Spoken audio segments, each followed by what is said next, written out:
আসসালামু আলাইকুম। Hey everyone, this is Mahdin Islam from mister cycle. তো সবাই কেমন আছেন? আশা করি আল্লাহর রহমতে সবাই ভালো আছেন।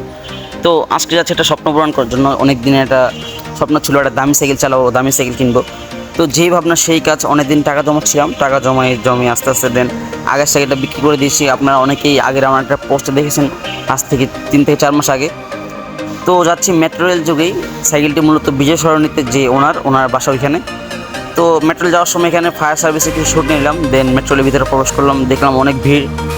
তো অবশেষে প্রায় আধা ঘন্টা পর টিকিট নিলাম, টিকিট নিয়ে আমরা উপরে আস্তে আস্তে চলে যাচ্ছি। তখন মুষলধারে বৃষ্টি শুরু হয়েছে।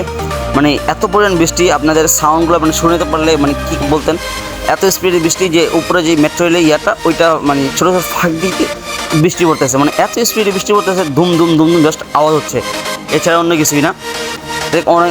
অনেকক্ষণ দাঁড়ানোর পর অবশেষে মেট্রো রেল চলে আসলো আমাদের।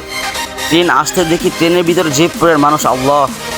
মানে এত মানুষ, এত ভিড় যে আমরা ভাবছিলাম আমরা উঠতেই পারবো না। মানে দেখেন মানুষ কিন্তু দেখা যাচ্ছে। পর অবশেষে উঠে পড়লাম কোনোভাবেই। তো যাওয়ার সময় আগারগাঁও পুরান এয়ারপোর্ট যেটা আছে, যেটাকে বলে বিমানবন্দর বা সেনাবাহিনী এয়ারপোর্ট বলে, এরকম কিছু একটা বলে, যে সেনাবাহিনীদের বা বিমান বাহিনীর যে কোনো ফাইটার জেট বা বিভিন্ন হেলিকপ্টার প্লেন এখানে ল্যান্ড করে। তো স্বৈরাচারী হাসিনা এখান থেকেই মেবি পলাইছিল বা দেশ ত্যাগ করছিল এখান থেকে হেলিকপ্টার যুগে। তো ওইটা কিছু শ্যুট নিয়েছিলাম। জায়গাটা আসলে অনেক সুন্দর, অস্থির একটা প্লেস। আর দেখেন মেট্রোর অবস্থা কি ভিতরে। তো দেখতে দেখতে আমাদের সফর শেষ। আমরা এখন নেমে যাচ্ছি মেট্রো রেলের সিঁড়ি দিয়ে।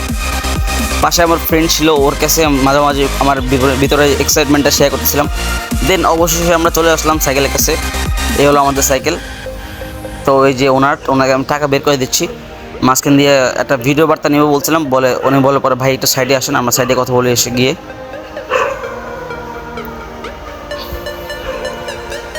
তারপর ওনার সাথে গিয়ে এখানে সাইডে কথা বললাম, পরে ভিডিও বার্তা নিলাম এবং সকল ইনফরমেশন ঠিক আছে কিনা বা উনি টাকা বুঝে পেয়েছেন কিনা, সকল কিছু এখানে বলতেছি যে আপনার টাকাগুলো চেক করে নেন, সকল কিছু ওনাকে বুঝে নিতে বললাম।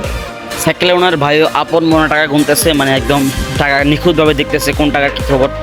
একদম মানে কি বলবো, যেহেতু একটা সাইকেল বিক্রি করতেছে, তার আবেগ বিক্রি করতেছে আমাদের কাছে, দ্যাটস ওয়াই সে টাকা ভালো করে বুঝে নিচ্ছে এবং সে আমাদের মাঝে এটা বললো যে হ্যাঁ সব বুঝে পাইছে। তো দেন আমাদের 2 ফ্রেন্ড মিলে আমরা তখন বৃষ্টি হচ্ছিল, তো আমরা একটা রেস্টুরেন্টে বসলাম, ছোটো রেস্টুরেন্ট, আশেপাশে কিছু পাই না আর। কালকে খাওয়া দাওয়া করলাম, দেন এই যে আমাদের সাইকেল বৃষ্টি দিয়ে ভিজতেছে।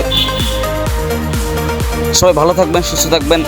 আমার জন্য সবাই দোয়া করবেন যেন সাইকেল নিয়ে ভালোভাবে রাস্তা চলাফেরা করতে পারি। সকল সুস্থতা কামনা করছি, সকল ভালো থাকবেন। আমার আলিনা বেলা। আসসালামু আলাইকুম রহমতুল্লাহি ওয়া বারাকাতুহু।